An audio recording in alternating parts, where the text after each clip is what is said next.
In June, but Deontay, first of all, having had that fight in December the 2nd in Los Angeles, how much now do you actually burn for the chance to get in there and complete really what you started but didn't actually finish? To be honest, I'm happy with whatever happens in my life, whatever cards I'm dealt, I'm happy with. Why don't you just say you want to fight him, Tyson, in rematch?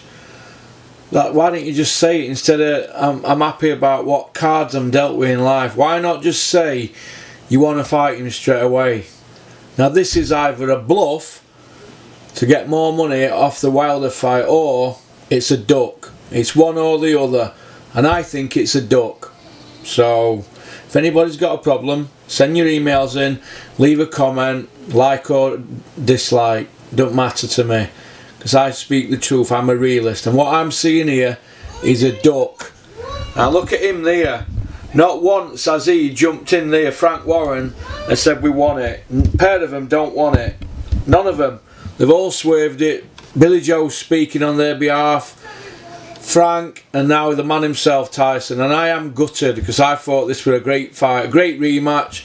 But it looks to me like Tyson's had some fists, he's been dropped twice.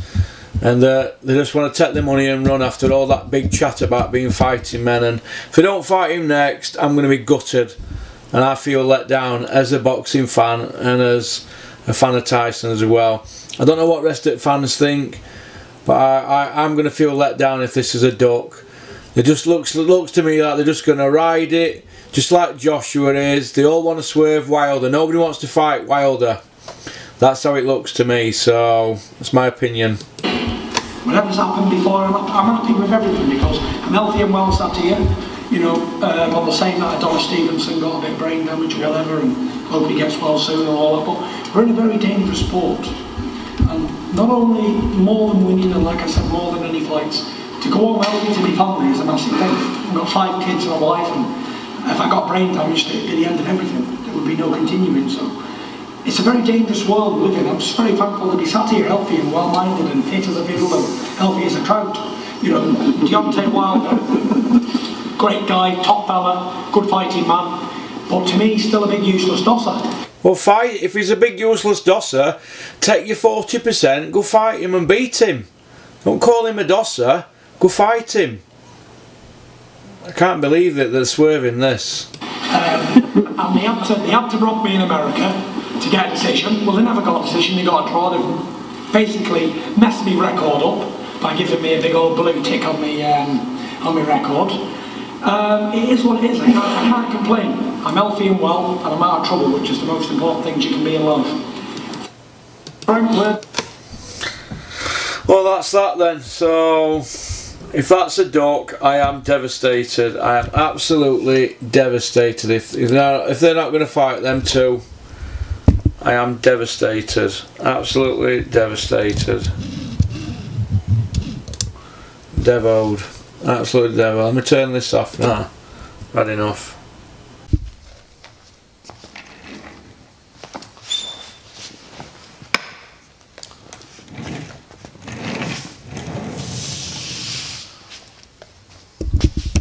Good evening all you hardcore boxing fans out there, how you doing?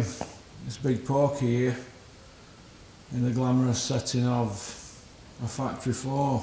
That's how glamorous boxing is and YouTubing. It's not all it's cracked up to be, I can tell you. 7:20 in the morning. But what can we do? What can we do?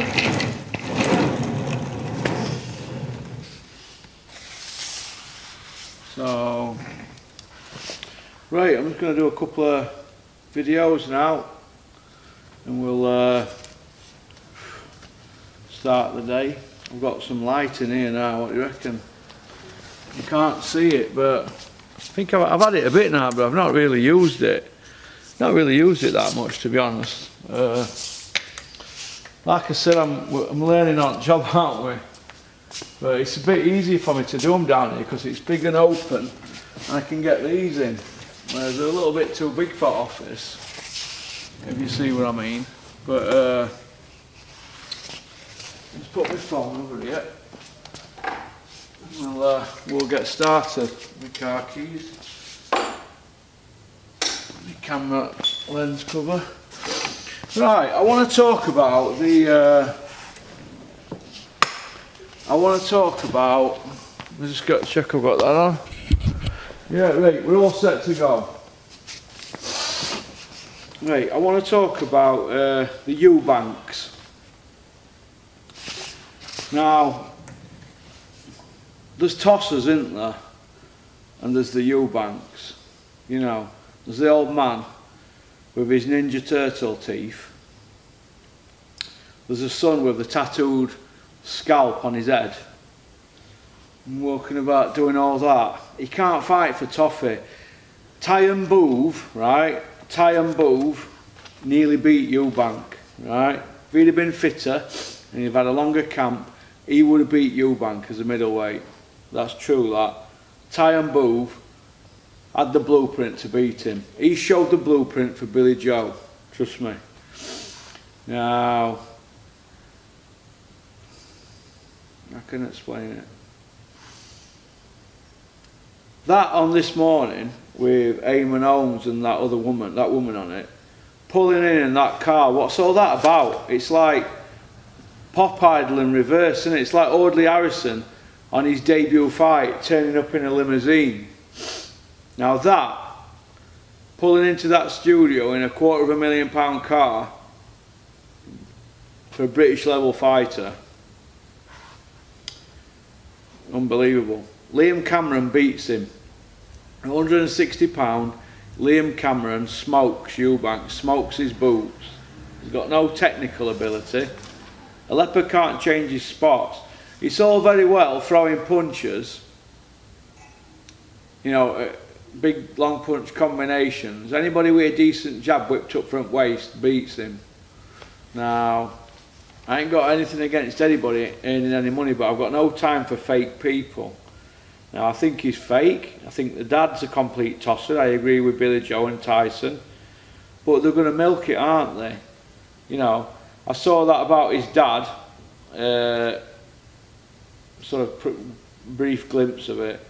Where he had a dicky bow on or something, and when he arrested somebody in another country, America, Louisiana or something. But I heard a story about somebody smoking weed in a place called Sussex.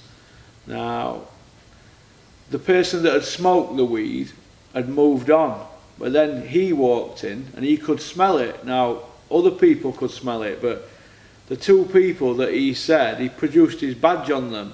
Now, these people didn't smoke it, but they were around people who did, and he were like saying that he were the enforcement police and stuff like that. He were, I don't know if he does it for attention or if he is just away with the fairies. I don't know. He's a car crash of a geezer, Eddie Hearn says, and I just don't know what. Why would you want to walk around in the boxing community as well, going around to gyms and other places, and have this big sheriff badge on, or wherever he is, sergeant, sheriff, or Eubank, and why would you want to do that? Because you're just going to make enemies. But are they doing it for PR? They've got to be doing it for PR. They're not that stupid, are they? They can't be. He's a complete tosser, isn't he? They're both tossers, aren't they? But now, they're both helmets, and the emails and texts I've had of people, you know, it's going to be between them and Michael Buffer, because them three are streaks ahead than anybody else. Tony Bellew's not even had a mention this month, but Buffer and both Eubanks. Joshua hadn't even had that many mentions. He's probably getting more popular now, Joshua, with hardcores, because of what he's done the other day, you know, at that presser where he were, you know, he was being himself on the mask slip. But the Eubanks, you know, I've tried to give it benefit of doubt, but if they get beat, right, against the Gale, they'll come back again. Eddie Hearn will take them back. They'll go on their hands and knees. They will. All this about we're loyal to ITV. Look, they've been to Box Nation, been to Sky, been to Channel 5. They're on ITV now. They're talking to Al Heyman. How many trainers has he had? Adam Booth, Ronnie Davies is on this other guy now. That's 3 trainers, and his father 4. They'll go wherever it suits them because they are whores. They are whores. That's what they are. Complete tossers. And I've got no time for them. I've got no time for him. He's not a bad fighter, kid. He's British level, isn't he? He's not world level.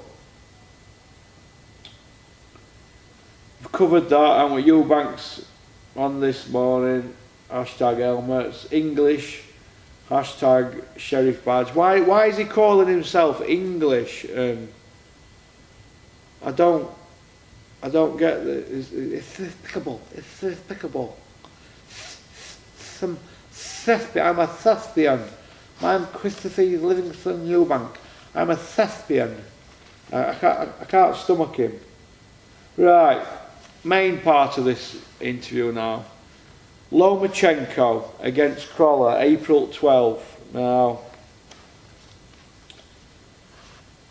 12th of April 2019. CROLLA says, I earned it, and Lomachenko's not unbeatable. He's been beat once.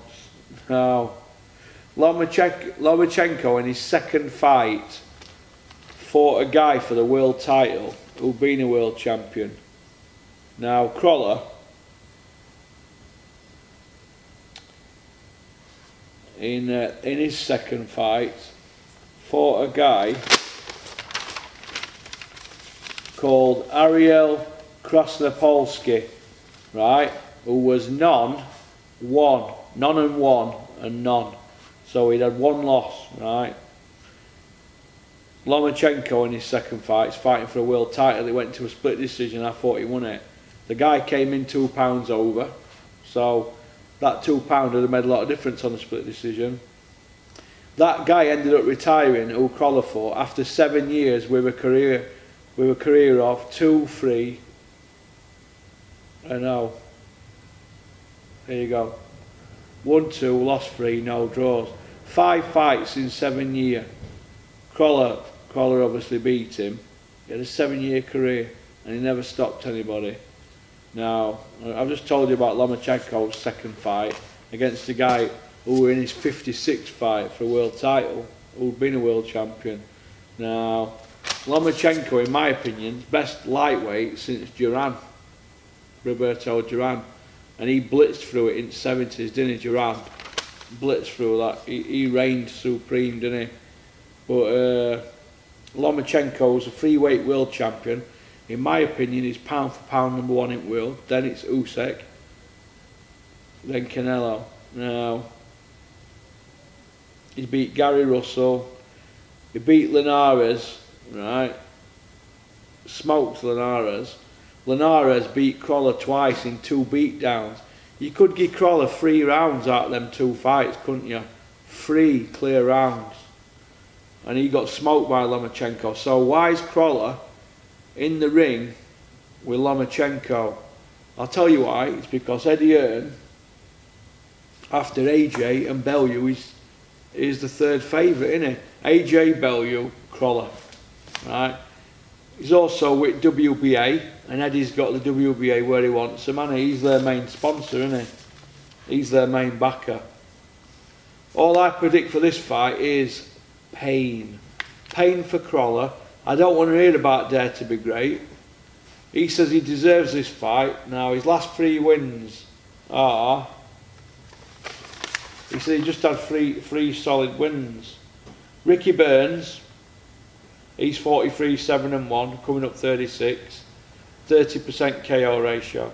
Ramirez, 18-3-1, 36% KO ratio. No date of birth on his record. Could be as old as me. Then you've got Jordan, 38-4. He's 32-year-old next birthday. No great shakes. Them 3 fights there don't get you a fight with Lomachenko, do they? Fights with Lomachenko now should be unification fights. There shouldn't be Anthony CROLLA, who was struggling with Kieran Farrell a few years ago. It's my opinion, I'm entitled to it. CROLLA shouldn't be in the same country as Lomachenko, let alone the same ring. But it's probably going to be his last fight because he'll get whooped, he'll get knocked out. Gallagher will get his 30%, managers and trainers, unless CROLLA manages himself. He'll get paid off it, and that'll be CROLLA put out to pasture. You know, they've taxed him, haven't they? Basically taxed his rear end. You know, they've used and abused him, and he'll probably end up with a job on Sky. Then he's got that look, hasn't he? That he looks like a company man, doesn't he? So, oh Ed, you know, Mr. Nice Guy. Probably is a nice guy, but I'm talking boxing here, and I don't like to see people get hurt. Sooner or later, somebody in this boxing industry is going to get hurt going in against guys like that. Lomachenko should be going in with guys like Mayweather, testing himself. Should be testing himself against Thurman, Manny Pacquiao, people like that. Errol Spence at 147. Who was the other one? Or even Chris Algieri should be in with somebody like that. Do you know what I mean? Amir Khan. CROLLA.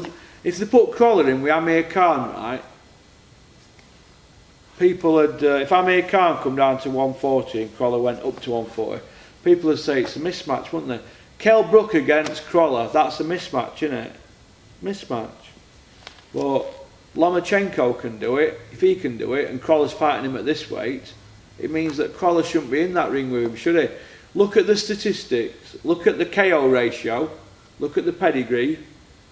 CROLLA's KO ratio, what is it? 30%, if that? I'm not sure what his KO ratio is, but he can't punch for toffee. How's he going to keep Lomachenko off him? How? How's he going to do that? It's going to be another Andre Ward against Paul Smith. That were a WBA fight, wasn't it?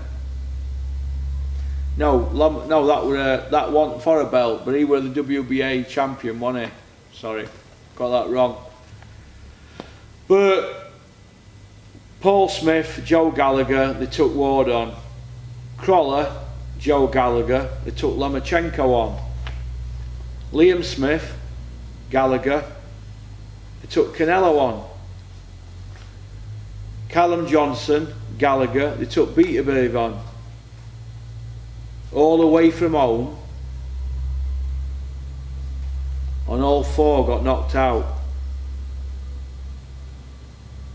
So that's how I look at it.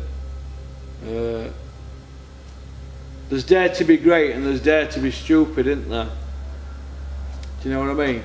Why don't they put Callum Smith in with Kovalev in America? Dare to be great with Callum.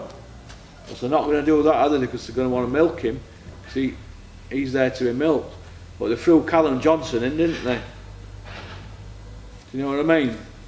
I just think it's wrong, and I don't want to see anybody get hurt. CROLLA seems a nice guy. He's got a great story, hasn't he? They milked that story to death, haven't they? I just think it's bad. I just think it's bad. I just think it's really, really bad. You know, I just don't want to. I just don't like out like that. Me. I just think it's a shocking.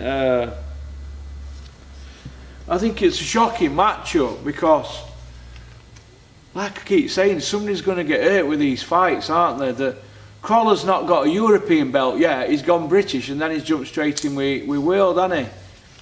You have a British title fight and then they go for these intercontinentals and that. That don't mean that you're world level, does it? It don't mean you're world level. That's just my opinion, and I'm entitled to it. You don't. For example, right, you know when you pass your driving test on a motorbike, you don't just go out there and buy a Honda CBR 600 RR like Carl Froch, do you? We are having some, you know, Carl Froch were riding bikes when he was a teenager, motocrossers and things like that, and he built his son up to that, didn't he? He didn't just go out and pass his bike test and then go out and buy a CBR 600 RR, did he? I mean, he didn't, did he? So, you don't pass your driving test. I didn't pass my driving test. and go out straight away and buy 3 litre Capri, did I? I had a Mark II Escort, then a Cortina. So you've got to walk before you can run. Now Crolla's not really run, has he? Who has he really beat? Who really has he beat to deserve a fight with Lomachenko? A kid at top of his game, and Crolla's he can't even punch properly to keep him off, and he's at the end of his tether, and he's a small lightweight. This kid here is a double Olympic champion, and he's coming to hurt you. Now he's more or less finished Linares. Look what he did to Linares, and look what Linares did to Crolla. Just, I don't know, I keep saying that these are bad matchups. Like Dave Allen against Ortiz. Ortiz was WBA man, wasn't he? At least the WBA didn't sanction that for his interim belt, but Dave Allen shouldn't have been in with Ortiz, and Crolla shouldn't be in with Lomachenko. Do you know what I mean? You could imagine if Crolla had a bit of polish about him, like Jamie McDonnell, because he at the time, Jamie McDonnell, when he was world champion, he were on top of his game, and he'd have deserved a fight with Lomachenko, wouldn't he? But Crolla don't deserve to be in the same ring as him, and he probably knows it. Scott Quigg, would he deserve to be in with Lomachenko? No, he wouldn't. I'm hearing there's plans for Scott Quigg to have a big fight. What has he done lately? Are we just going to keep recycling the same old rubbish until somebody gets flogged? I don't know, but peace out, keep on trucking, keep supporting boxing, it's a great sport, and we're going to do another video now. Alright. I'll take this fight, it's my money. But when the excuses was coming out with, I thought, why are you saying that, man? Why are you doing that? Then all of a sudden he just flips it on his head and comes out with this fight. Yo, you can't even say nothing. This guy has got corners. This guy is alright. And you know what? He could beat him. And beat him, yes, he can beat him. And I'll tell you why. Amir Khan boxes at his best when he's sprinkled with fear. He does it right. He pays attention. His best performance, as far as I was concerned, when he boxed Demon Alexander. There you go. Amir Khan can beat Canelo. That's Johnny Nelson's opinion. When glue is life.